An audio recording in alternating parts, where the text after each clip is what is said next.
여러분, 안녕하세요. 노후사연 채널에 오신 걸 환영합니다. 오늘 밤 저희는 고요한 오후, 낡은 소파에 앉아 창밖에 나뭇잎이 흔들리는 것을 무심코 바라봅니다. 똑딱이는 시계 소리만이 유일한 벗인 평화로운 일상. 하지만 오늘 그 고요함은 현관문 초인종 소리와 함께 산산조각이 납니다. 평온한 노후를 꿈꾸던 한 할머니에게 아들 부부가 갑자기 찾아와 발달이 느린 손녀를 맡기고 해외로 떠나겠다고 선언합니다. 예상치 못한 책임의 무게 앞에서 그녀는 남은 인생을 건 중대한 결정을 내려야만 했습니다. 계획대로 흘러가지 않는 것이 인생이라지만 노후에 찾아온 예기치 못한 짐은 더욱 무겁게 느껴지기 마련이죠. 그런 당신을 위해 노후지혜가 도움이 될 것입니다. 자, 본격적으로 시작하기 전에 잠시 시간을 내서 영상에 좋아요와 구독 버튼 눌러주세요. 물론 제가 만드는 영상이 진심으로 마음에 드셨을 때만요. 지금 계신 곳은 어디고 시간은 몇 시인가요? 댓글로 남겨주시면 제가 모두 확인하겠습니다. 자, 이제 조명을 살짝 낮추고 잔잔한 배경음이 필요하다면 선풍기를 켜셔도 좋습니다. 그리고 이제 오늘 밤의 여정을 함께 편안하게 시작해볼까요? 제1장 돌연 노별 레토충 사실 당신은 김선아, 58입니다. 서울 근교의 작은 빌라, 당신이 집이라 부르는 이 공간은 고요함으로 가득 차 있습니다. 베란다에 화초에 물을 주는 것으로 하루를 시작하고 밋밋한 드라마를 보며 저녁을 맞이합니다. 겉보기엔 평온한 일상이죠. 하지만 텅 빈 집안의 공기처럼 당신의 마음 한구석에는 아들 지훈과 손녀 유진에 대한 깊은 슬픔과 그리움이 자리 잡고 있습니다.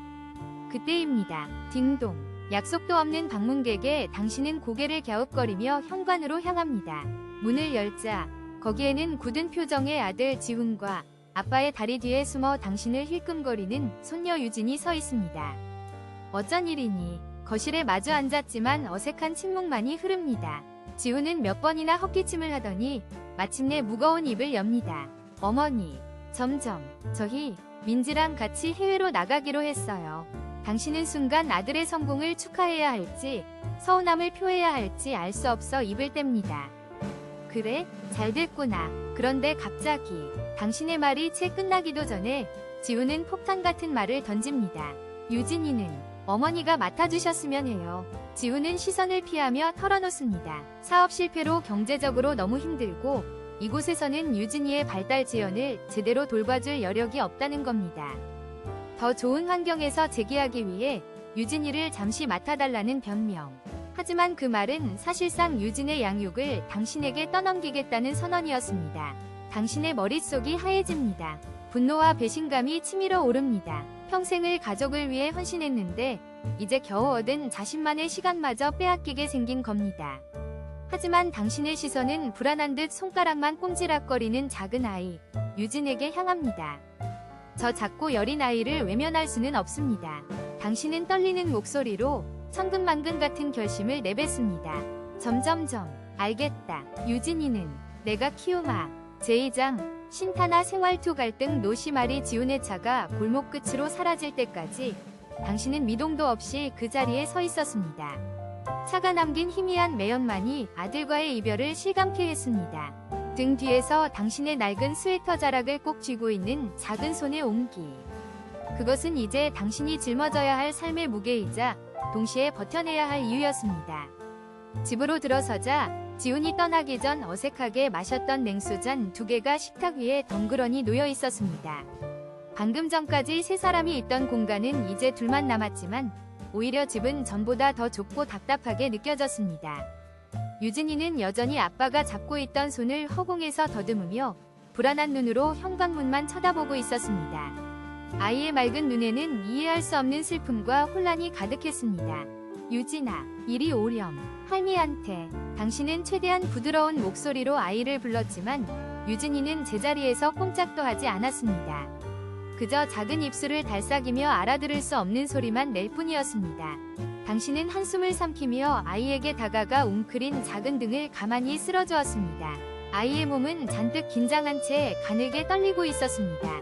그날 밤, 당신은 잠을 이룰 수 없었습니다. 낯선 환경에 불안해하는 유진이를 당신의 침대 옆에 눕혔습니다. 아이는 밤새 몇 번이나 칭얼거리며 엄마, 아빠를 찾았습니다. 그럴 때마다 당신은 일어나 아이의 등을 토닥이며 잠 못 드는 밤을 뜬 눈으로 지새웠습니다.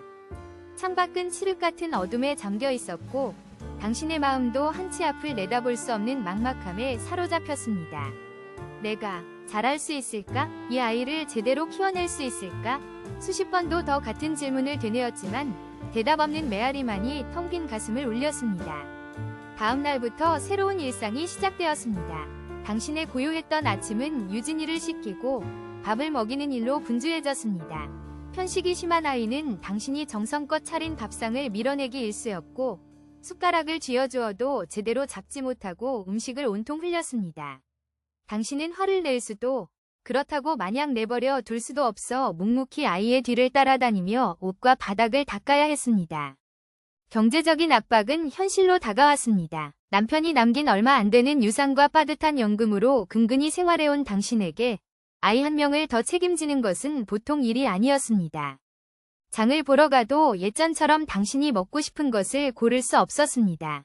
당신의 눈은 항상 1+1 행사 상품이나 유통기한이 임박한 할인 코너에 먼저 향했습니다.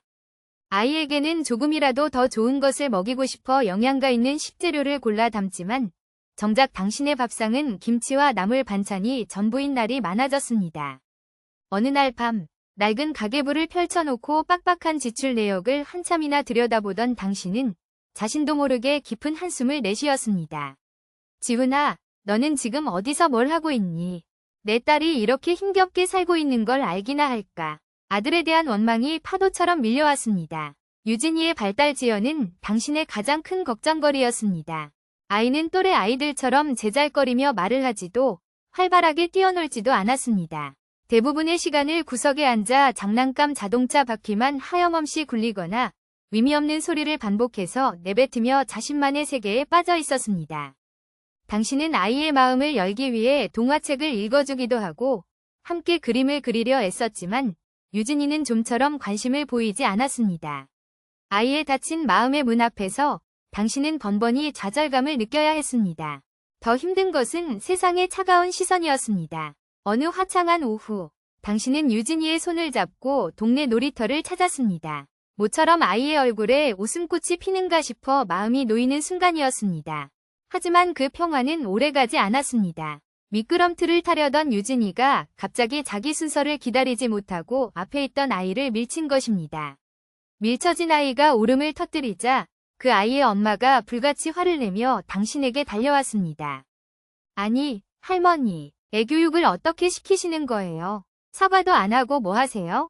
당신은 허리를 숙여 죄송하다고 연신 사과했지만 여자의 날카로운 목소리는 멈추지 않았습니다.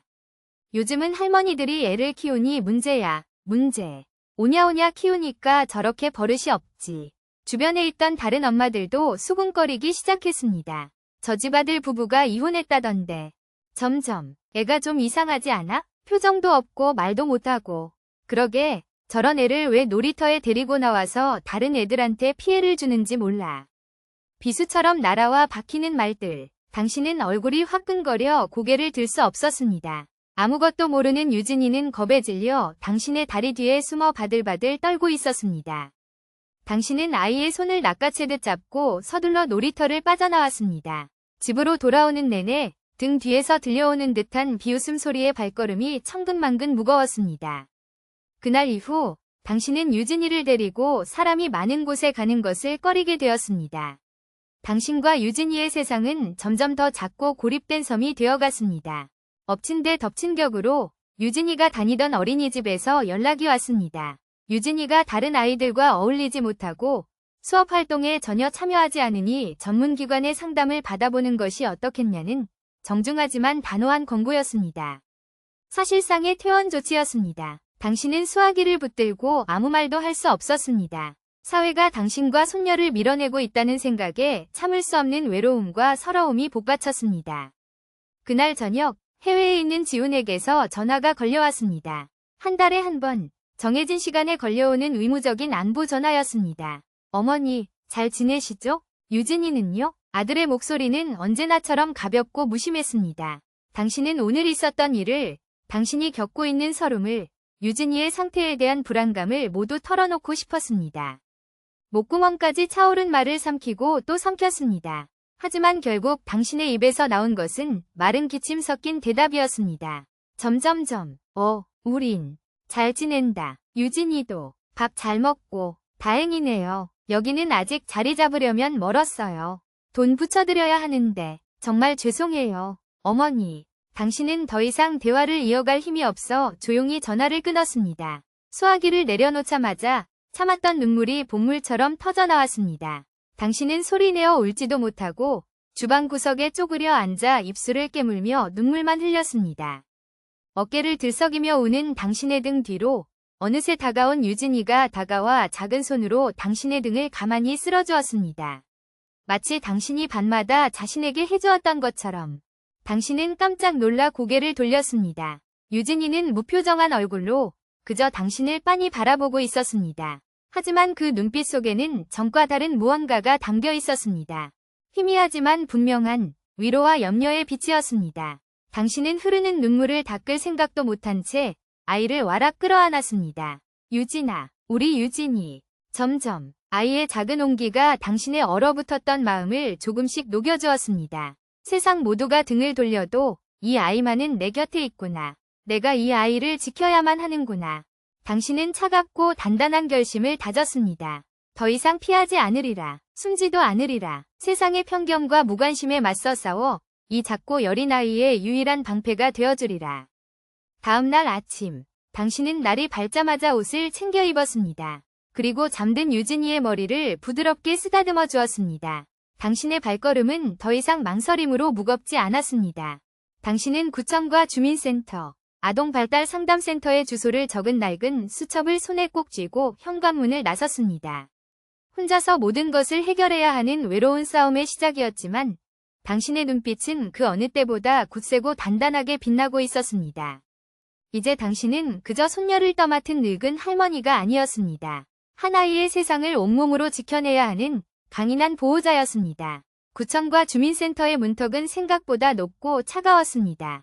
번호표를 뽑고 하염없이 기다리는 시간, 무표정한 공무원들의 기계적인 안내, 그리고 수십 장은 되어 보이는 빽빽한 서류들.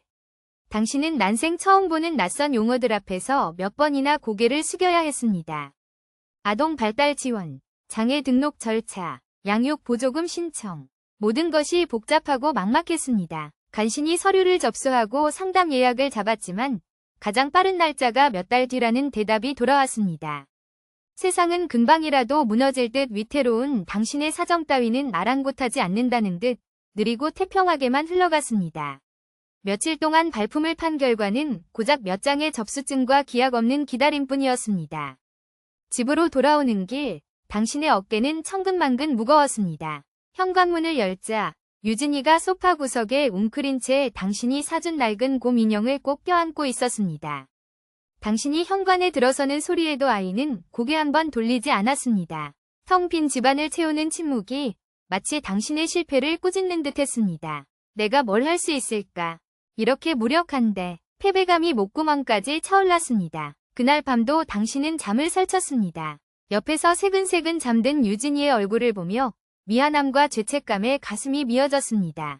아이의 다친 세상에 당신이 해줄 수 있는 것이 아무것도 없다는 사실이 당신을 절망하게 했습니다. 다음 날, 당신은 텅 빈 지갑을 털어 동네 문방구로 향했습니다. 놀이터에도 사람 많은 곳에도 갈 수 없는 아이에게 무언가 시간을 보낼 거리를 찾아줘야 했습니다. 당신의 눈에 들어온 것은 먼지 쌓인 진열대 구석에 놓인 24색 크레파스와 큼지막한 스케치북이었습니다. 아이가 좋아할지 어떨지 알 수 없었지만 당신은 지푸라기라도 잡는 심정으로 그것을 사들고 집으로 돌아왔습니다. 거실 바닥에 스케치북을 펼쳐주고 크레파스 통을 열어주자 늘 무표정하던 유진이의 눈이 처음으로 반짝이는 것을 당신은 보았습니다. 아이는 망설임 없이 빨간색 크레파스를 집어들었습니다. 그리고는 스케치북 위에 무언가를 그리기 시작했습니다. 아니, 그리는 것이 아니었습니다. 거의 종이가 찢어질 듯한 기세로 격렬하게 색을 칠했습니다.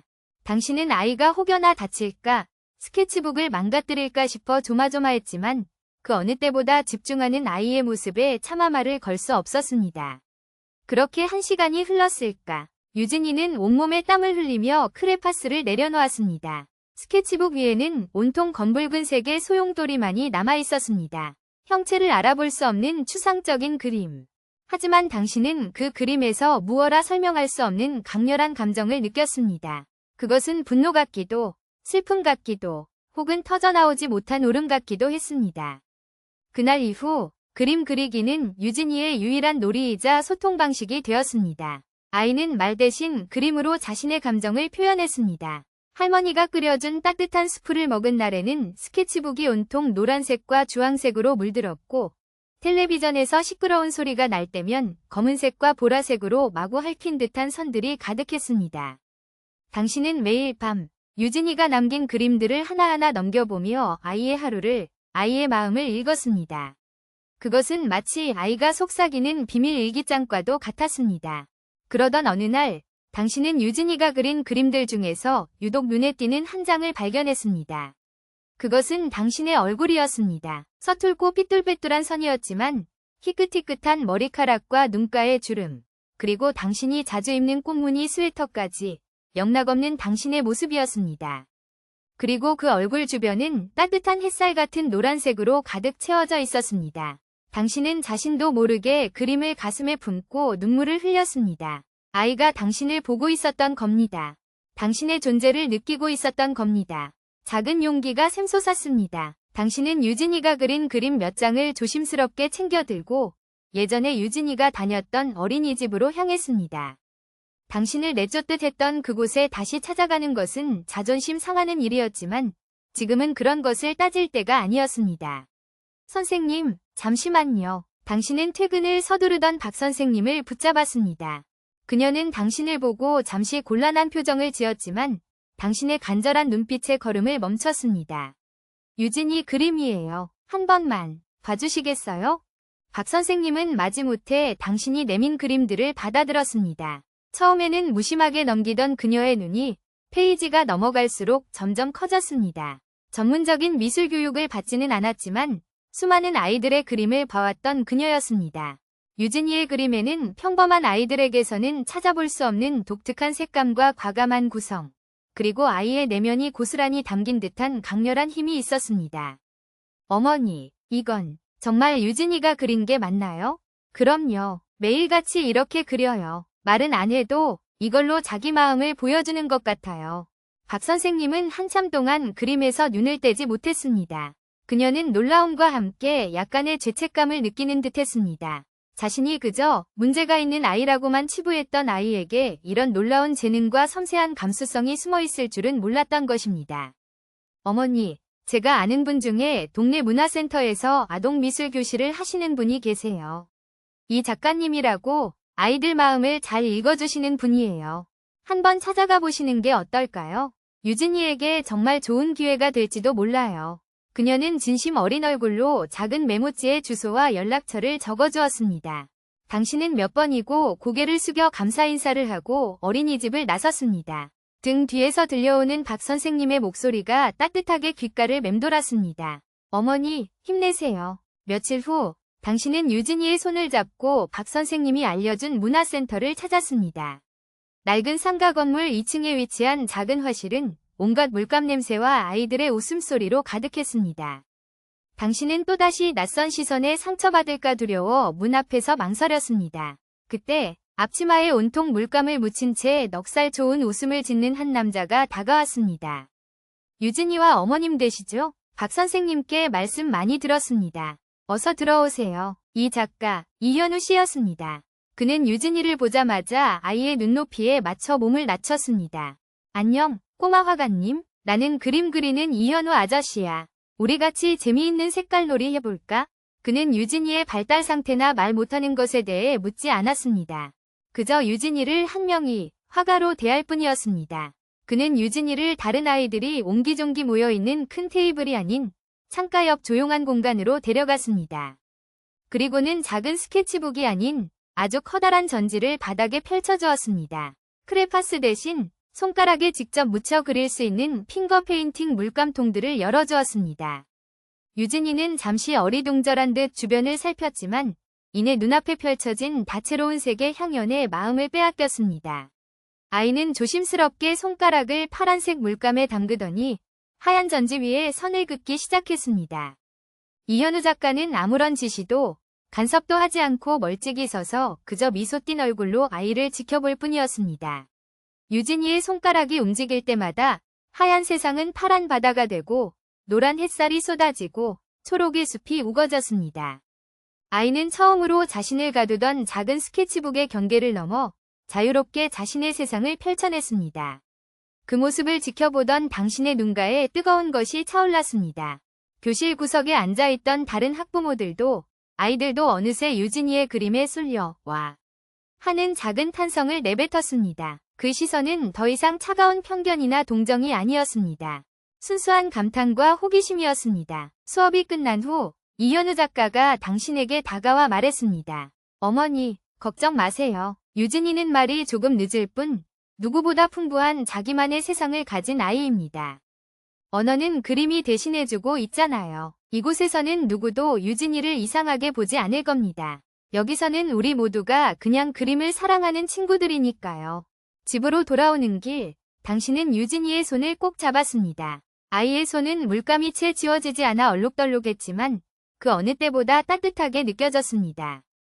유진이는 돌아보는 당신을 향해 무언가 알아들을 수 없는 소리를 냈습니다. 하지만 당신은 알 수 있었습니다. 아이가 지금 행복하다고 즐거웠다고 말하고 있다는 것을. 당신은 아이를 보며 아주 오랜만에 환하게 웃었습니다. 잿빛으로 가득했던 당신과 유진이의 세상에 마침내 작고 여리지만 분명한 희망의 싹이 돋아나고 있었습니다.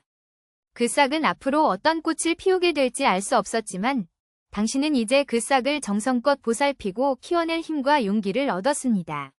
새로운 희망에는 대가가 따랐다. 문화센터의 미술 수업료와 매주 새로 사야 하는 스케치북, 닳아 없어지는 크레파스와 물감은 당신의 얄팍한 지갑을 더욱 가볍게 만들었다.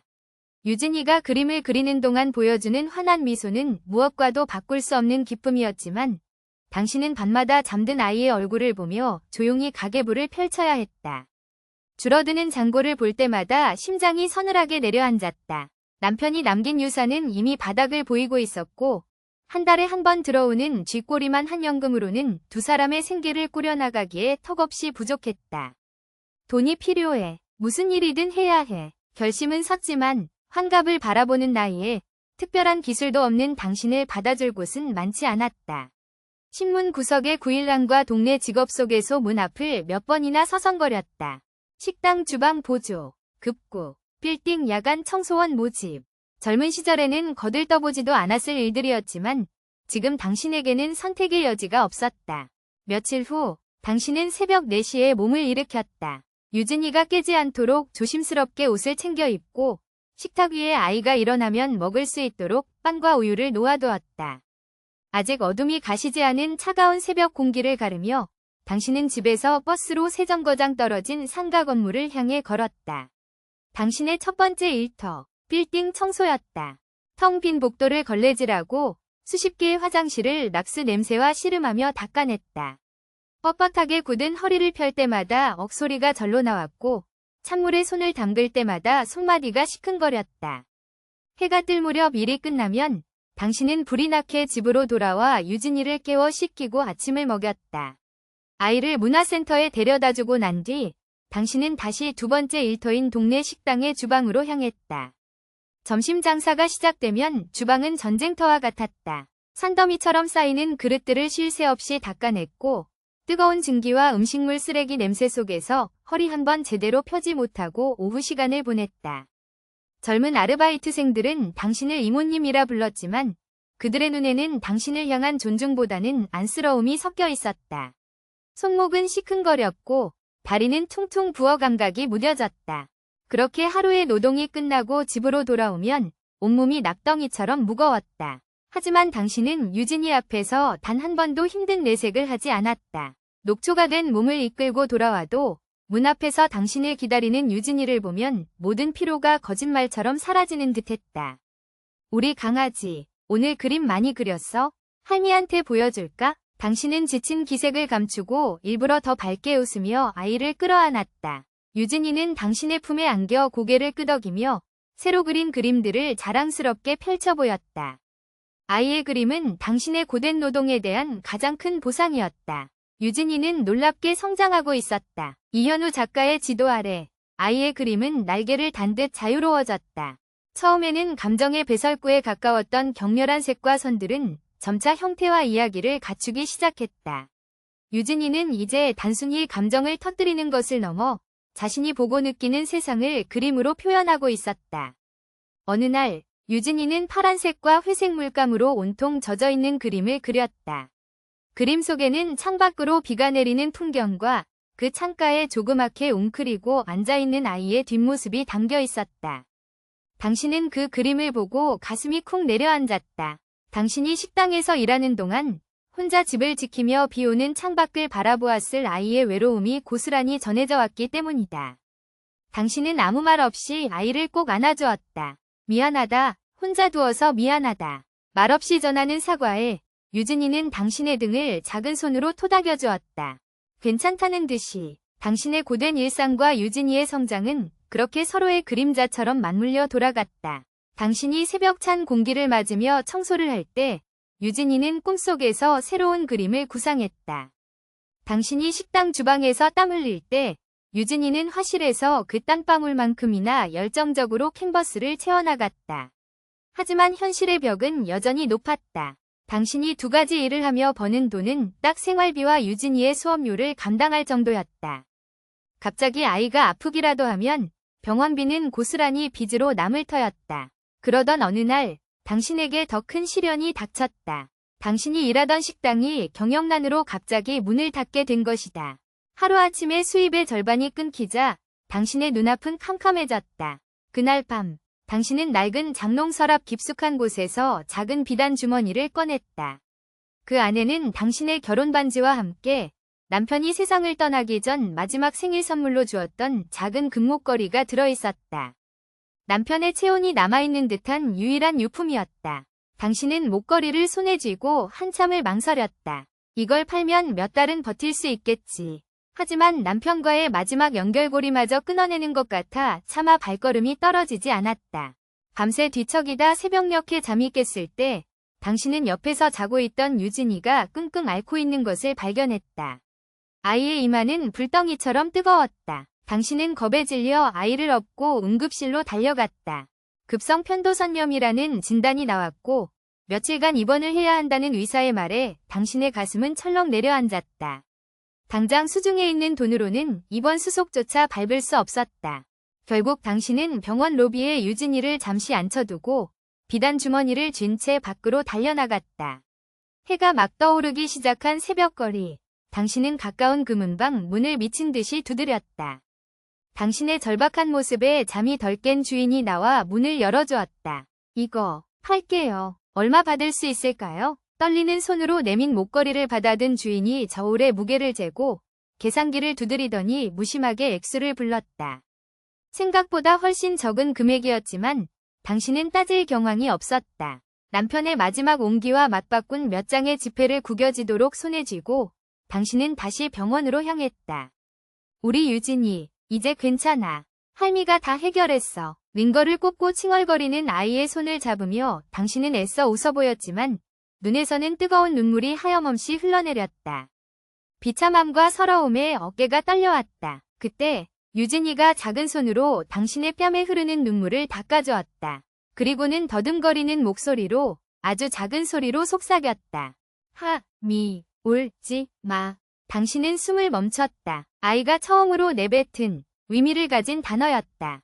당신은 믿을 수 없다는 듯 유진이를 바라보았다. 아이는 여전히 서툰 발음이었지만 당신을 똑바로 쳐다보며 다시 한번 말했다. 할미, 울지 마. 그 순간 당신이 짊어졌던 모든 고통과 서름이 눈 녹듯 사라지는 것 같았다. 남편의 목걸이를 판 슬픔도 버거운 현실의 무게도 그 모든 것이 아이의 이 한마디에 씻겨 내려갔다.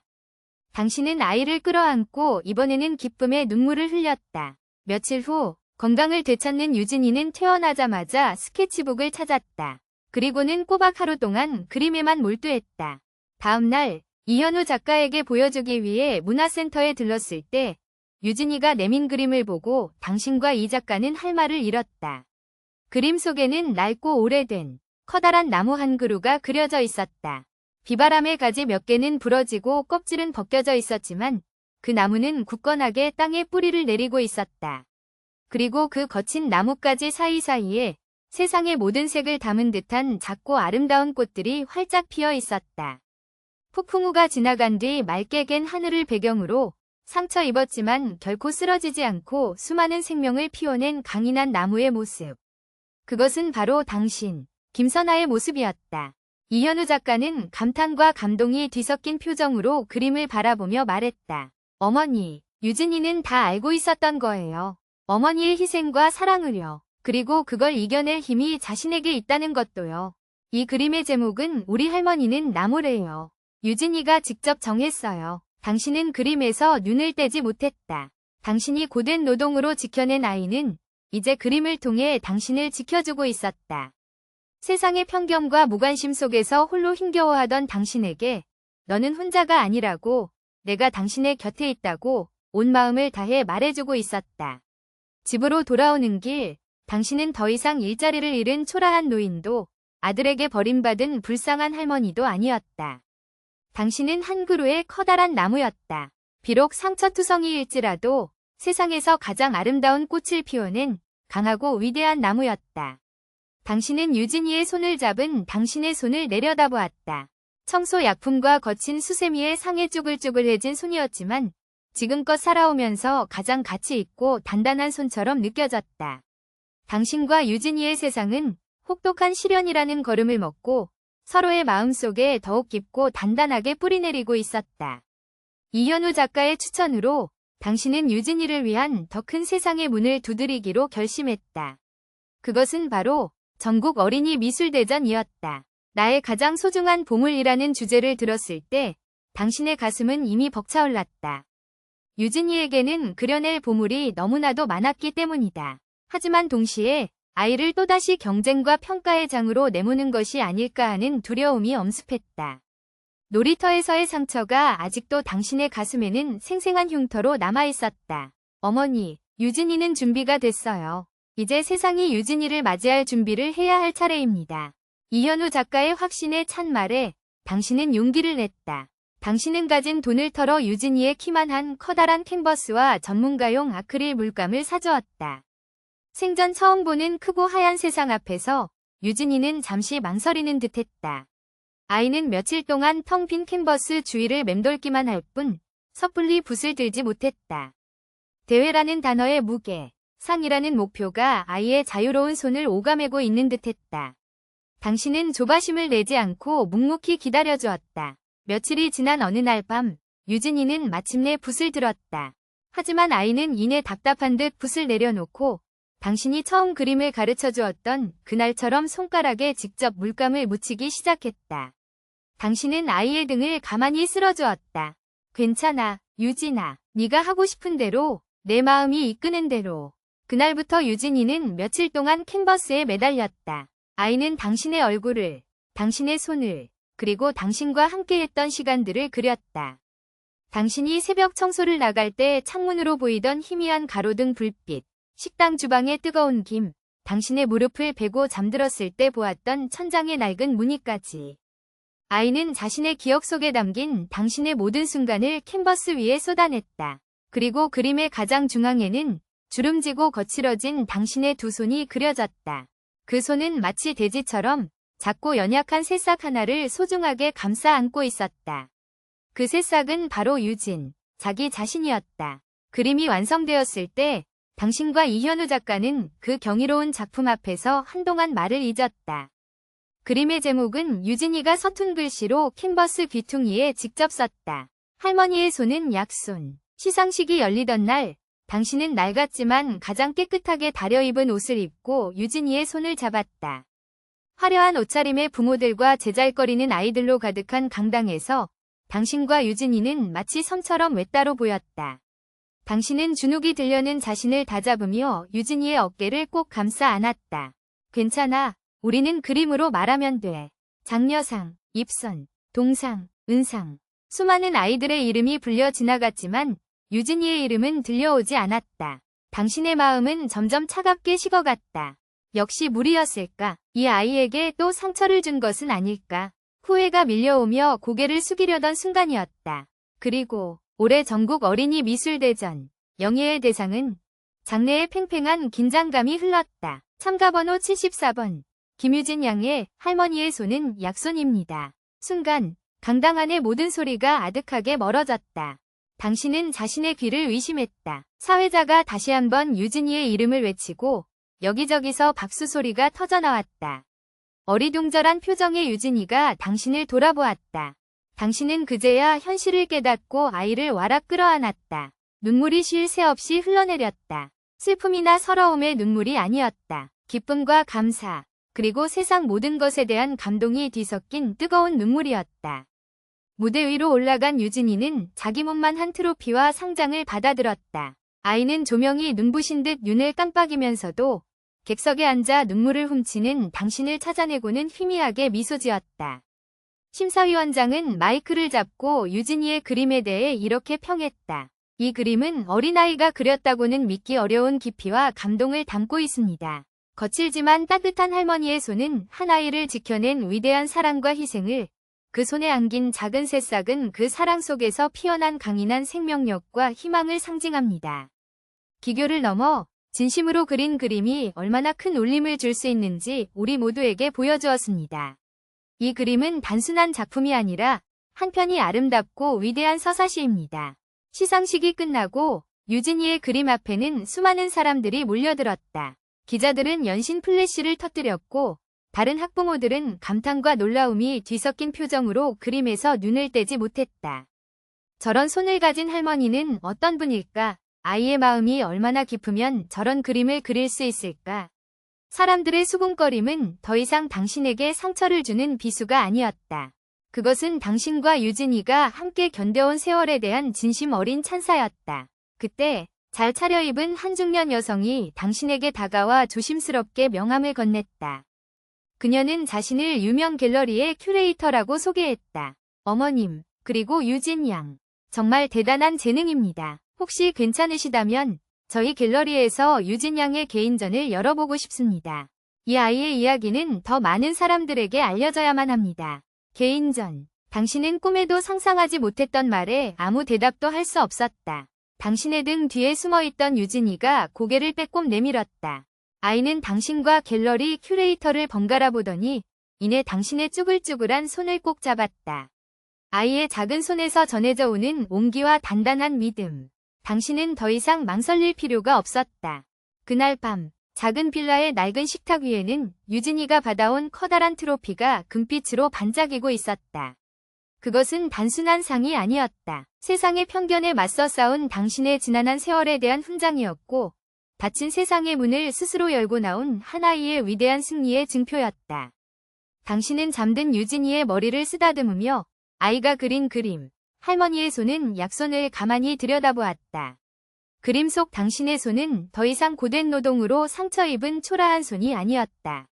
세상에서 가장 소중한 보물을 지켜낸 세상에서 가장 강하고 아름다운 손이었다. 당신과 유진이의 길고 어두웠던 터널 끝에서 마침내 눈부신 빛이 쏟아져 내리고 있었다. 유진의 대상 소식은 그저 한밤의 꿈처럼 조용히 막을 내리는 듯했다. 하지만 그것은 거대한 폭풍의 전야에 불과했다. 다음 날 아침, 낡은 빌라의 고요함을 깨뜨린 것은 수십 년간 거의 울리지 않던 전화벨 소리였다. 당신은 깜짝 놀라 주방에서 달려 나와 더듬더듬 수화기를 들었다. 여보세요. 안녕하십니까. 여기 5515 문화부입니다. 김유진 양할머님 되시죠? 천재소녀 화가의 탄생을 축하드립니다. 잠시 인터뷰 가능하실까요? 천재소녀 화가. 그 낯설고 과분한 호칭에 당신은 잠시 말을 잃었다. 신문사와의 통화가 채 끝나기도 전에 수화기 너머에서는 다른 전화가 걸려오고 있다는 신호음이 계속해서 울렸다. 그날 하루 동안 당신은 방송국, 잡지사, 인터넷 신문사 등으로부터 수십 통의 전화를 받아야 했다. 당신과 유진이의 세상은 더 이상 작고 고립된 섬이 아니었다. 세상이 거대한 파도처럼 두 사람을 향해 밀려오고 있었다. 며칠 후 번지르르한 정장을 차려입은 젊은 남자가 직접 집으로 찾아왔다. 그는 자신을 지상파 방송국의 유명 다큐멘터리 PD라고 소개하며 사람 좋은 미소와 함께 명함을 건넸다. 어머님, 유진 양의 그림을 보고 정말 깊은 감명을 받았습니다. 저희가 준비 중인 휴먼 다큐 희망을 그리는 사람들의 두 분의 이야기를 담고 싶습니다. 할머님의 헌신적인 사랑과 그 사랑 속에서 재능을 꽃피운 손녀의 이야기는 이 시대의 많은 사람들에게 큰 울림과 희망을 줄 겁니다. PD는 청산유수 같은 말로 당신을 설득했다. 그는 당신의 고된 삶이 얼마나 위대한지를 칭송했고 유진이의 재능이 얼마나 특별한지를 찬양했다. 그리고 마지막에는 아주 현실적인 제안을 덧붙였다. 물론 저희가 소정의 출연료도 준비했습니다. 유진 양의 재능을 키우는데 보탬이 되실 겁니다. 그가 제시한 금액은 당신이 새벽 청소와 식당 일을 합쳐 1년을 꼬박 벌어야 만질 수 있는 큰돈이었다.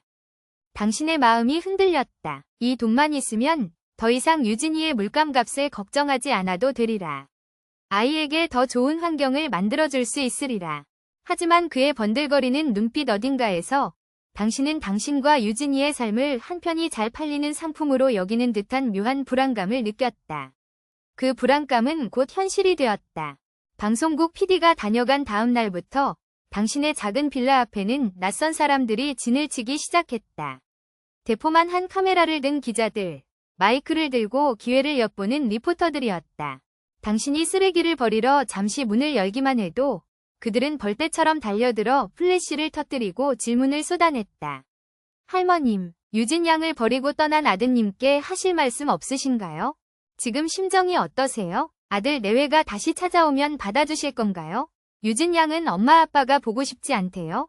날카로운 질문들이 비수가 되어 심장에 박혔다. 당신이 그토록 감추고 싶었던 유진이에게 상처가 될까 해서 묻어두었던 아픈 과거를 그들은 아무렇지 않게 파헤치려 했다.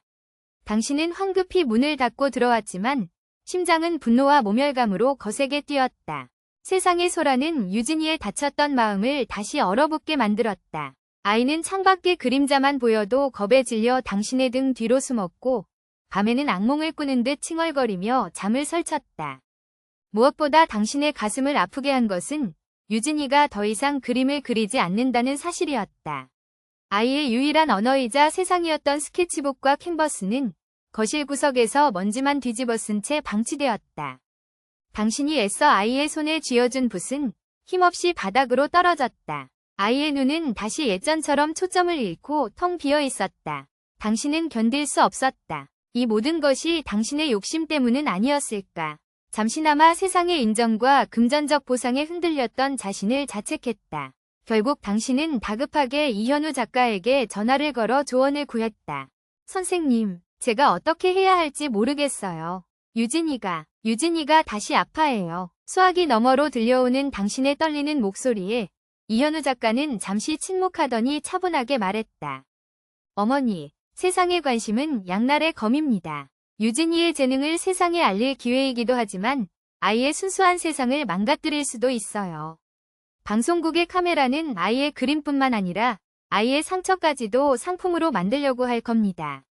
선택은 어머니와 유진이의 몫이지만 가장 중요한 건 유진이의 마음입니다.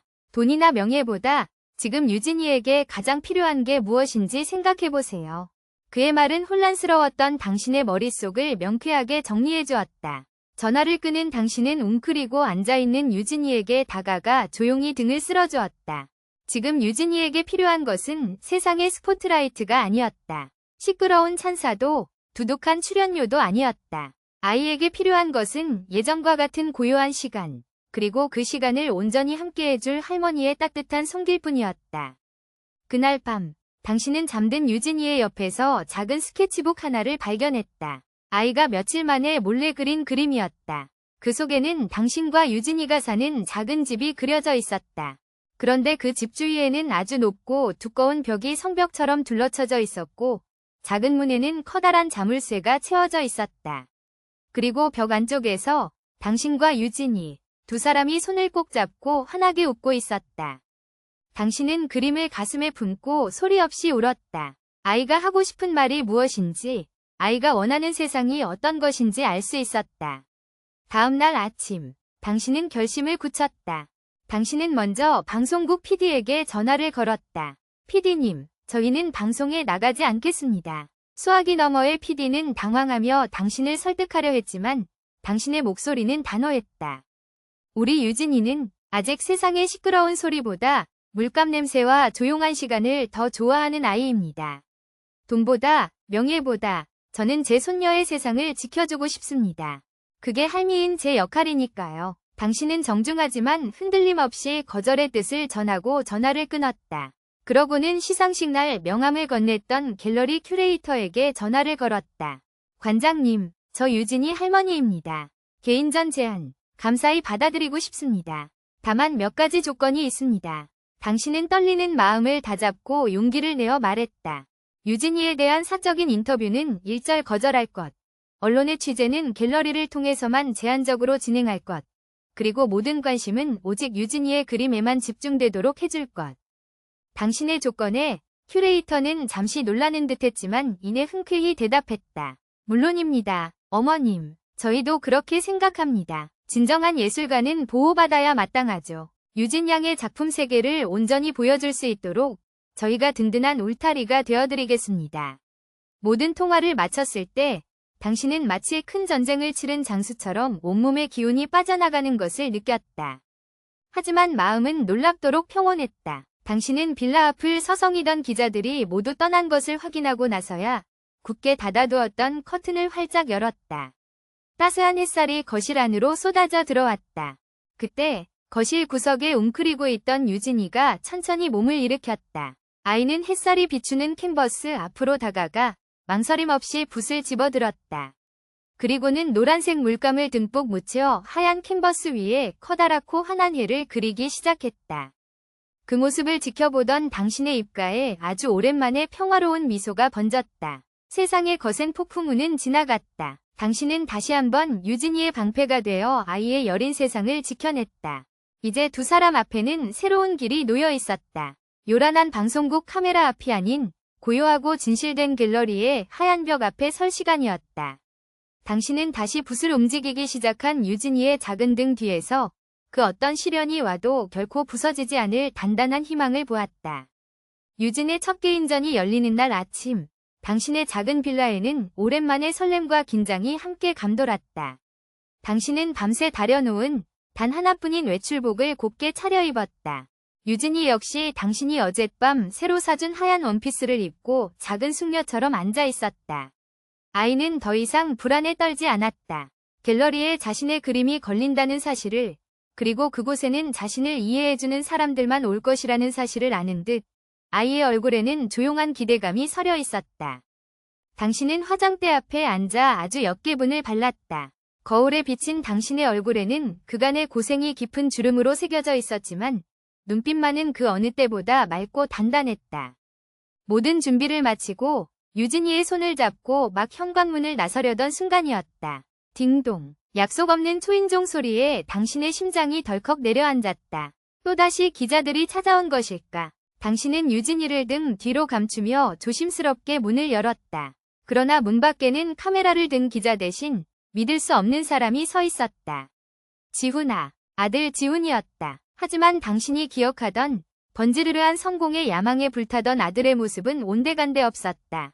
값비싼 옷 대신 구겨지고 해진 난방을 걸치고 있었고 자신만만하던 얼굴은 몇 날 며칠은 굶은 사람처럼 수척하고 검게 그을려 있었다. 금방이라도 쓰러질 듯 위태롭게 서 있는 아들의 모습에 당신의 가슴 속에서 분노보다 먼저 안타까움이 치밀어 올랐다. 어쩐 일이니? 당신은 잠긴 목소리로 물었다. 지훈은 아무 말 없이 고개를 푹 숙였다. 굳게 닫힌 그의 입술이 파르르 떨리고 있었다. 당신은 말없이 아들을 집 안으로 들였다. 거실에 마주 앉았다. 1년 전 아들이 유진이를 당신에게 맡기고 떠나던 그날과 똑같은 풍경이었다. 하지만 모든 것이 달라져 있었다. 그때는 아들이 당신을 내려다보았지만 지금은 당신이 아들을 내려다보고 있었다. 거실 벽면을 가득 채운 유진이의 그림들이 마치 수백 개의 눈이 되어 침묵 속에서 지훈을 질책하는 듯했다. 지훈은 차마 고개를 들지 못하고 자신의 무릎만 내려다볼 뿐이었다. 당신은 조용히 일어나 찬물 한 잔을 떠 아들의 앞에 놓아주었다. 그리고 그 옆에 조용히 앉아 창밖을 바라보며 나직이 입을 열었다. 목소리에는 원망이나 분노의 떨림이 없었다. 그저 지나간 시간을 담담히 이야기할 뿐이었다. 네가 떠나고 나는 새벽마다 빌딩 청소를 나갔단다. 화장실 변기 수십 개를 닦고 락스 냄새에 머리가 깨질 것 같았지. 그걸로는 모자라서 낮에는 식당 주방에 나가 그릇을 닦았다. 허리는 끊어질 것 같고 손목은 시큰거려 밤마다 잠을 설쳤어. 지훈의 어깨가 미세하게 움츠러들었다. 당신은 시선을 거두지 않고 말을 이었다. 어느 날은 유진이를 데리고 놀이터에 갔다가 다른 엄마들한테 모진 소리를 들었단다. 애교육을 그따위로 시키느냐. 버릇없다. 이상하다. 비수 같은 말들이 날아와 심장에 박히는데 나는 아무 대꾸도 못하고 왼손을 끌고 도망쳐 나왔어. 그날 이후로 우리 유진이는 한동안 밖에도 못 나갔지. 이 작은 집이 우리 둘 세상의 전부였단다. 당신의 목소리가 아주 희미하게 떨려왔다. 당신은 21번 고르고 가장 아픈 기억을 꺼내놓았다. 그러다 유진이가 밤에 불덩이처럼 열이 끓어 응급실에 실려갔는데 당장 입원할 돈이 없더구나. 그래서 내 아버지가 마지막으로 내게 남긴 금목걸이를 팔았다. 내 아기의 온기가 묻어있는 마지막 물건이었는데 그걸 팔아서 내 딸 입원비를 냈어. 지훈아. 그 말을 끝으로 지훈은 무너져 내렸다. 그는 더 이상 참지 못하고 소파 아래로 주저앉아 어린아이처럼 목 놓아 울기 시작했다. 어머니, 제가 잘못했어요. 어머니, 죄송합니다. 정말 죄송합니다. 그의 울음소리에는 변명이나 자기 연민이 아닌 뼈저린 후회와 참회가 담겨 있었다. 그는 울음 섞인 목소리로 자신의 지난 시간을 토해냈다. 해외에서의 사업은 사기를 당해 처참하게 실패했고 함께 떠났던 아내 민지는 생활고를 견디지 못하고 그의 곁을 떠나버렸다고 했다. 빈털터리가 되어 낯선 땅에 홀로 남아 막노동을 전전하며 하루하루를 버텼다고. 인터넷 뉴스에서 우연히 유진이가 미술대회에서 대상을 받았다는 기사를 보고 염치불구하고 마지막 희망처럼 한국으로 돌아왔다고 했다. 당신은 우는 아들을 그저 가만히 내려다보았다. 평생 당신의 속을 썩여온 철없고 이기적이었던 아들. 하지만 지금 당신의 눈앞에 있는 것은 세상의 모든 풍파를 맞고 부서져버린 가여운 한사내일 뿐이었다. 그때였다. 방 안에서 모든 것을 지켜보고 있던 유진이가 조용히 걸어 나왔다. 아이는 울고 있는 아빠의 모습에 놀란 듯 잠시 멈칫했지만 이내 당신의 곁으로 다가왔다. 그리고는 작은 손에 쥐고 있던 스케치북 한 장을 바닥에 엎드려 울고 있는 지훈의 등 위에 가만히 올려놓았다. 지훈은 흐느낌을 멈추고 천천히 고개를 들었다. 등에 놓인 그림을 집어든 그의 눈이 커다래졌다. 서툰 솜씨로 그린 그림 속에는 세 사람이 손을 잡고 있었다. 가장 큰 사람은 당신이었다. 그 옆에는 작은 유진이가 웃고 있었다. 그리고 유진이의 다른 쪽 손은 다른 두 사람보다 작고 등이 구부정하게 그려진 한 남자가 잡고 있었다. 남자의 얼굴은 눈물 자국 같은 것이 그려져 있었지만 입은 희미하게 웃고 있었다. 그림 한 장이 모든 것을 말해주고 있었다. 원망도, 미움도 아닌 그래도 당신은 내 아빠예요 라고 말하는 듯한 아이의 순수한 용서였다. 지훈은 그림을 가슴에 품고 다시 한번 오열했다. 이번에는 소리 없는 눈물이었다. 당신은 조용히 아들에게 다가가 그의 어깨에 손을 얹었다. 청소 약품과 뜨거운 물에 상에 거칠고 주름진 손. 한때는 이 손이 부끄러웠지만 지금은 세상에서 가장 강하고 위대한 손임을 당신은 알고 있었다. 일어나거라, 지훈아. 당신의 나직한 말에 지훈이 눈물 젖은 얼굴을 들어 당신을 바라보았다. 다 끝난 게 아니다. 이제부터 다시 시작하면 돼. 너랑 나랑 그리고 우리 유진이 셋이서 같이. 당신의 말은 따뜻한 용서이자 흔들림 없는 선언이었다. 과거의 상처를 덮는 것이 아니라 그 상처 위에서 새로운 삶을 함께 일구어 나가자는 약속이었다. 지훈은 당신의 손을 잡고 어린 시절 그랬던 것처럼 당신의 품에 얼굴을 묻었다.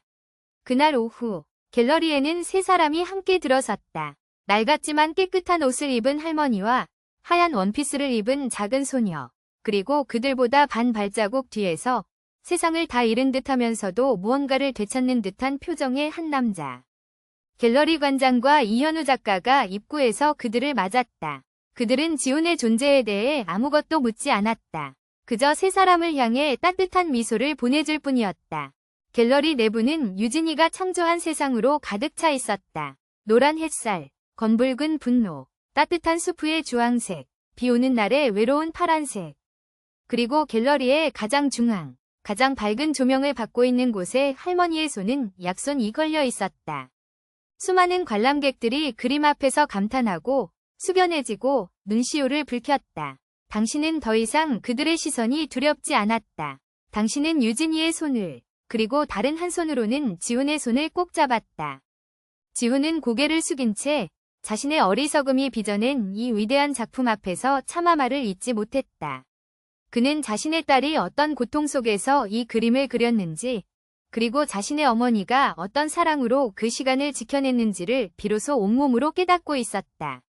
유진이는 두 사람의 손을 번갈아 쳐다보더니 중앙에 걸린 자신의 그림을 향해 환하게 웃었다. 아이가 처음으로 사람들 앞에서 보인 소리내지 않았지만 세상 그 어떤 소리보다도 큰 웃음이었다. 한편이 길고 아팠던 서사시는 그렇게 막을 내리고 있었다. 하지만 그것은 끝이 아니었다. 상처 입은 세 사람이 서로의 손을 맞잡고 함께 그려나갈 새로운 이야기의 첫 페이지였다. 비바람에 가지가 부러지고 껍질이 벗겨졌지만 서로를 지지대 삼아 다시 하늘을 향해 뻗어나가는 한 그루의 나무처럼 당신과 지훈, 그리고 유진이의 시간은 이제 막 함께 시작되고 있었다. 잿빛 과거를 걸음 삼아 세상에서 가장 따뜻하고 찬란한 색으로 채워질 미래를 향해 세월은 강물처럼 흘러 잿빛이던 과거를 씻어내고 새로운 풍경을 빚어냈다. 유진의 첫 개인전이 열린 후 8년이라는 시간이 지났다. 강산이 변하기에 충분한 시간이었다. 16살이 된 유진은 더 이상 아빠의 다리 뒤에 숨던 것 많은 아이가 아니었다. 키는 훌쩍 자라 할머니인 당신의 어깨를 훌쩍 넘어섰고 텅 비어있던 눈동자는 이제 세상을 꿰뚫어 보는 듯한 깊고 고요한 빛을 담고 있었다. 유진은 여전히 말이 많지 않았다. 짧은 단어와 서툰 문장으로 겨우 의사를 표현했지만 아이에게 언어는 더 이상 장애물이 아니었다. 유진의 진짜 언어는 캔버스 위에 있었기 때문이다. 아이의 그림은 이제 단순한 감정의 표출을 넘어 정교한 기술과 자신만의 철학을 담은 하나의 예술 세계로 자리 잡았다. 천재소녀 화가라는 세간의 호들갑은 사그라들었지만 그 자리에는 진정한 예술가 김유진에 대한 미술계의 조용한 존경과 기대가 뿌리내렸다. 지훈은 완전히 다른 사람이 되어 있었다. 그는 작은 인테리어 회사를 성실하게 운영하며 지난날의 빚을 갚아나가고 있었다. 물질적인 빚뿐만이 아니었다. 그는 매주 주말이면 잊지 않고 당신과 유진을 찾아와 함께 시간을 보냈다. 유진의 전시 계약이나 재정 관리는 온전히 그의 몫이 되었다. 그는 딸의 재능이 세상의 때에 물들지 않도록 든든한 방패막이가 되어주었고 당신에게는 잃어버렸던 아들의 자리를 묵묵히 채워주었다. 세 사람은 이제 위태로운 다리가 아닌 단단한 삼각형처럼 서로를 지탱하며 서 있었다. 모든 것이 제자리를 찾아가자 역설적으로 당신의 마음 한구석에 허전한 바람이 불기 시작했다.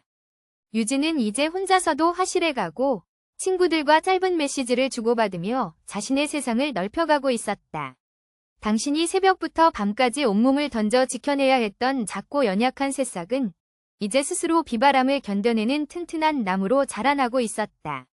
당신의 역할이 점점 줄어들고 있다는 사실이 대견하면서도 한편으로는 텅 빈 둥지를 바라보는 어미 새처럼 마음이 시렸다.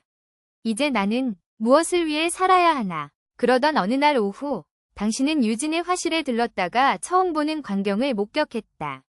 유진이 꼬마 아이들 몇 명에게 그림을 가르쳐주고 있었던 것이다. 이현우 작가가 운영하는 문화센터의 특별 프로그램으로 발달이 느린 아이들을 위한 미술 교실이었다. 유진은 선생님이 아니었다. 그저 아이들 옆에 조용히 앉아 그들이 마음껏 종이를 더럽히고 색을 탐색하도록 지켜봐 주었다. 말이 통하지 않아 답답해하는 아이가 있으면 유진은 말없이 다가가 아이의 손을 잡고 커다란 종이 위에 함께 선을 그었다. 아이의 짜증과 분노가 격렬한 선으로 변하고 이내 그것이 아름다운 추상화가 되는 마법. 그것은 유진만이 할 수 있는 소통이고 치유였다. 수업이 끝나고 한 아이의 엄마가 당신에게 다가와 눈물을 글썽이며 말했다. 할머님, 정말 감사해요. 우리 애가 여기 온 뒤로 처음으로 웃었어요. 유진 선생님이 아무 말 없이 그냥 옆에 있어 주는 것만으로도 위로가 되나 봐요. 자기를 이해해주는 사람이 있다는 걸 느끼는 것 같아요. 당신은 그 말을 듣는 순간 머리를 한 대 맞은 듯한 충격을 받았다. 당신의 손녀가, 당신이 평생을 바쳐 지켜온 그 아이가 이제는 다른 아픈 아이들을 지켜주는 존재가 되어 있었다. 당신은 유진이 단순히 그림만 잘 그리는 아이가 아니라 사람의 마음을 움직이고 상처를 보듬는 당신의 약손을 그대로 물려받았음을 깨달았다. 집으로 돌아오는 길, 당신은 유진에게 조심스럽게 물었다. 유진아, 아이들 가르치는 거 힘들지 않아? 유진은 당신을 보며 고개를 저었다. 그리고는 가방에서 작은 스케치북을 꺼내 무언가를 그려 보여주었다. 그곳에는 작은 화분들이 여러 개 그려져 있었고 그 화분마다 각기 다른 모양의 씨앗이 심겨 있었다. 그리고 유진을 닮은 한 소녀가 그 화분들에 조심스럽게 물을 주고 있었다. 그림 밑에는 서툰 글씨로 이렇게 쓰여 있었다. 기다려주기. 당신은 가슴이 벅차올랐다. 유진은 자신의 꿈을 찾은 것이었다. 단순히 유명한 화가가 되는 것이 아니라 자신처럼 세상과 소통하기 힘들어하는 아이들에게 그림이라는 언어를 선물하고 그들이 자신의 세상을 꽃피울 때까지 묵묵히 기다려주는 것. 그것이 유진이 나아갈 길이었다. 유진이 자신의 길을 찾은 것처럼 당신에게도 새로운 길이 필요했다. 며칠을 고민하던 당신은 수십 년 만에 처음으로 오직 자신만을 위한 외출을 감행했다. 목적지는 동네 주민센터였다. 구인 광고를 보러 가던 발걸음과는 비교할 수 없이 가볍고 설레는 발걸음이었다. 당신은 그곳에서 어르신 문에 교실과 텃밭 가꾸기 동호회의 이름을 올렸다. 글을 배우는 것은 생각보다 쉽지 않았다. 삐뚤빼뚤한 글씨를 쓰는 것이 굳은 손으로 흙을 파는 것보다 더 어려웠다. 하지만 당신은 포기하지 않았다. 늦은 밤, 유진이가 캔버스 앞에서 그림에 몰두하는 동안 당신은 그 옆 작은 책상에 앉아 공책에 가나다라를 채워나갔다. 그렇게 몇 달이 흘렀을까. 당신은 처음으로 자신의 손으로 쓴 짧은 편지를 유진이의 베개 밑에 넣어두었다. 세상에서 가장 사랑하는 내 손녀 유진이에게. 네가 할미의 가장 큰 자랑이란다. 사랑한다. 너의 할미 김선아. 다음 날 아침, 유진은 그 편지를 보고 아무 말 없이 당신을 꼭 안아주었다. 두 사람은 처음으로 각자의 언어로 서로에게 사랑을 고백했다. 텃밭 가꾸기는 당신에게 또 다른 기쁨을 안겨주었다. 흙을 만지고 씨앗을 심고 매일 물을 주며 작은 생명이 자라나는 것을 보는 일은 유진을 키우던 그 시간과 꼭 닮아 있었다. 당신은 텃밭에서 수확한 상추와 토마토로 정성껏 저녁상을 차렸다. 당신의 거칠어진 손으로 키워낸 신선한 채소들은 그 어떤 진수성찬보다도 달고 맛있었다. 당신의 삶이 비로소 당신 자신의 손으로 일군 결실들로 채워지고 있었다. 그러던 어느 날, 문의 교실에서 함께 공부하던 한 할머니가 당신에게 자신의 속사정을 털어놓았다. 사업에 실패한 아들 부부가 어린 손자를 맡기고 잠적해버렸다는 당신의 과거와 너무나도 닮은 이야기였다. 할머니의 눈물 젖은 얼굴에서 당신은 놀이터에서 모진 말을 듣고 도망쳐야 했던 과거의 자신을 보았다. 그날 이후 당신은 새로운 목표를 세웠다. 당신과 같은 아픔을 겪는 할머니들을 위한 작은 모임을 만들어야겠다고. 당신은 이현우 작가의 도움을 받아 문화센터의 작은 강의실을 빌렸다. 그리고 주민센터 게시판에 손주를 키우는 할머니들의 이야기 나눔 모임 할미의 약손이라는 제목의 작은 포스터를 직접 써서 붙였다. 첫 모임 날, 과연 누가 올까 싶어 조마조마한 마음으로 강의실 문을 열었을 때 그곳에는 5명의 할머니가 쭈뼛거리며 앉아 있었다. 모두 당신처럼 깊은 주름과 사연을 간직한 얼굴들이었다. 당신은 준비해간 따뜻한 보리차를 한 잔씩 나누어주며 용기를 내어 자신의 이야기를 먼저 꺼내놓았다. 아들에게 손녀를 떠맡았던 날의 절망감, 세상의 편견 앞에서 무너졌던 순간, 남편의 유품을 팔아야 했던 비참함, 그리고 유진이의 그림을 통해 희망을 찾기까지의 모든 과정을 담담하게 털어놓았다. 당신의 이야기가 끝나자 강의실은 잠시 침묵에 잠겼다. 이내 여기저기서 흐느끼는 소리가 들려왔다. 그리고 한 할머니가 자신의 이야기를 시작했고 또 다른 할머니가 뒤를 이었다. 그들은 평생 누구에게도 말하지 못했던 소가리를 눈물과 함께 쏟아냈다. 그곳에는 비난도 동정도 없었다. 오직 서로의 아픔을 온전히 이해하고 보듬어주는 깊은 공간만이 존재했다. 모임이 끝날 무렵 그들은 처음 만났을 때의 어색함은 온데간데 없이 서로의 손을 잡고 등을 토닥여주고 있었다. 집으로 돌아온 당신은 그 어느 때보다 마음이 충만하고 평화로웠다. 당신은 이제 그저 하나의 할머니가 아니었다. 당신의 약손은 이제 유진이를 넘어 세상의 모든 상처 입은 할미들에게로 뻗어나가고 있었다. 그날 저녁, 유진이가 늦은 시간까지 공들여 완성한 그림 하나를 당신에게 내밀었다. 커다란 캔버스에는 두 그루의 나무가 나란히 서 있었다. 한 그루는 온갖 풍파를 겪은 듯 줄기는 거칠고 상처가 많았지만 그 가지 끝에는 작고 소박한 들꽃들이 소담스럽게 피어 있었다. 바로 옆에 다른 나무는 아직 어렸지만 하늘을 향해 곧게 뻗어 올라가고 있었고 그 가지에는 세상의 모든 색을 담은 듯한 크고 화려한 꽃들이 만개해 있었다. 두 나무는 서로에게 기대지 않은 채 각자의 힘으로 굳건히 서 있었지만 그 뿌리는 땅속 깊은 곳에서 단단하게 연결되어 있었다. 유진은 그림을 가리키며 당신을 보고 환하게 웃었다.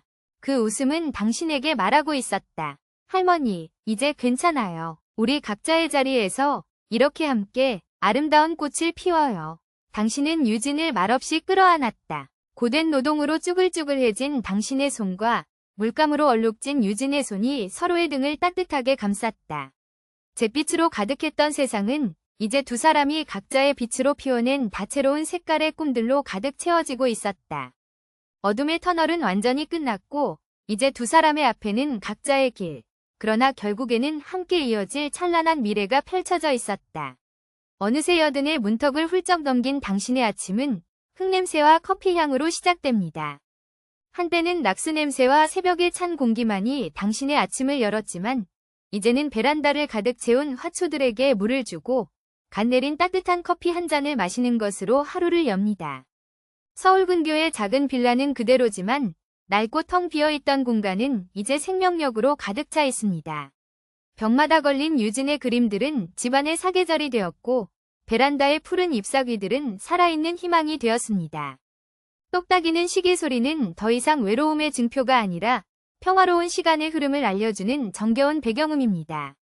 할머니, 좋은 아침. 훌쩍 자라 이제는 어엿한 청년 예술가가 된 유진이 잠이 덜 깬 얼굴로 당신의 등 뒤를 살며시 앉습니다. 당신은 웃으며 아이의 머리를 쓰다듬어 줍니다. 아이의 손에는 언제나처럼 작은 스케치북이 들려 있습니다. 밤새 꿈에서 본 것일까요? 아니면 새벽녘 창틈으로 스며든 햇살에서 영감을 얻은 것일까요? 아이는 말없이 스케치북을 펼쳐 보입니다. 그곳에는 앙상한 나뭇가지 끝에 매달린 마지막 잎사귀 하나가 그려져 있었습니다. 하지만 그 잎사귀는 떨어지기 직전의 처연함이 아니라 혹독한 겨울을 버텨낸 강인함과 곧 다가올 봄을 향한 희망을 품고 있는 듯 찬란한 금빛으로 빛나고 있었습니다.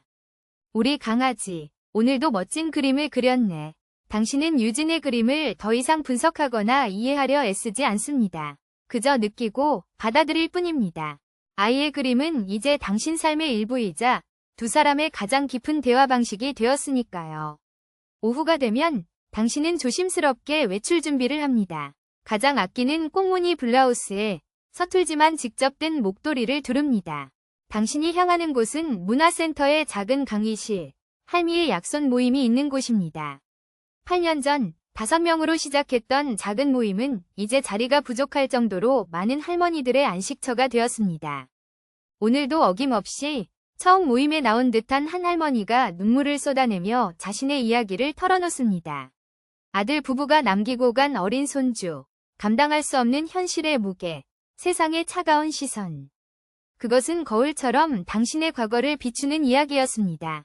한때는 그 이야기가 당신의 심장을 후벼 파는 고통이었지만 이제 당신은 그 아픔을 따뜻한 온기로 바꿔 다른 이에게 건넬 수 있게 되었습니다. 모두의 이야기가 끝난 후 당신은 조용히 앞으로 나섭니다. 다들 얼마나 힘드셨어요. 그 마음 제가 다 압니다. 저도 매일 밤 울었고 내 인생은 이제 끝이라고 생각했어요. 그런데 어느 날 우리 손녀가 제 손을 보고 그러더군요. 할머니 손은 약손이라고. 그때 깨달았어요. 설거지에, 청소에, 거칠어지고 못생겨진 이 손이 내 새끼를 지켜낸 세상에서 가장 강하고 귀한 손이라는 걸요. 당신은 당신의 주름진 손을 펼쳐 보입니다. 여러분들 손도 마찬가지예요. 지금은 상처투성이의 힘없는 손 같겠지만 그 손으로 아이 밥을 해먹이고 등을 쓸어주고 눈물을 닦아주잖아요. 그게 바로 약손이에요. 세상 그 어떤 명약보다 귀한 약손. 그러니 우리 더 이상 숨지도 말고 울지도 말고 우리 스스로를 자랑스러워합시다. 우리는 그저 늙고 힘없는 할미가 아니라 한 생명을 지켜내는 위대한 사람들이니까요. 당신의 말에 강의실 곳곳에서 조용히 흐느끼던 울음소리가 점차 잦아들고 그 자리에는 희미하지만 단단한 결심의 빛이 감돌기 시작합니다. 할머니들은 서로의 손을 잡고 등을 두드려주며 말없이 서로의 약손이 되어줍니다. 당신은 그 모습을 보며 당신의 고통이 결코 헛되지 않았음을 다시 한번 깨닫습니다. 당신이 걸어온 가시밭길이 이제는 다른 이들이 걸어갈 꽃길의 밑거름이 되고 있었습니다. 주말 저녁, 현관문 비밀번호를 누르는 익숙한 소리와 함께 지훈이 들어섭니다. 그의 양손에는 과일과 신선한 식료품이 가득 담긴